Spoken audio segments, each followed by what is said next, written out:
ఎంతగా ప్రతిరోజు బాగుండాలని కోరుకుంటాం భగవంతుడిని. అలాగే ప్రతి సంవత్సరం కొత్త సంవత్సరం బాగుండాలి, అలాగే సంక్రాంతి బాగుండాలి. సంక్రాంతి అంటే రైతు, మొన్ననే చెప్పాను, రైతు బాగుంటేనే మన దేశం బాగుపడుతుంది, మనం ఇటువంటి పండుగలు జరుపుకోవచ్చు.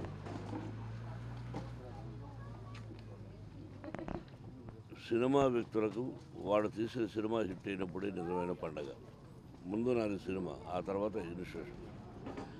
అలాగే ఇన్స్టిట్యూషన్ సక్సెస్ అయినప్పుడు నిజమైన పండగ. ఈ రెండు భగవంతుని దేవాలయం ఉన్నాయి.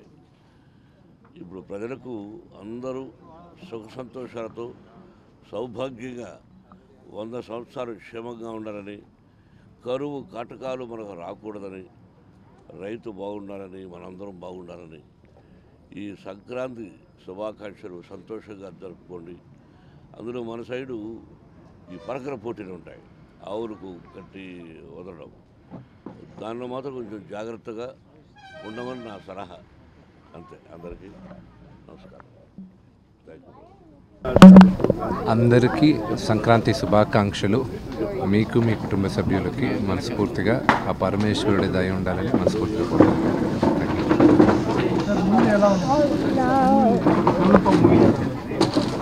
Kannappa movie April 25th release అవుతుంది.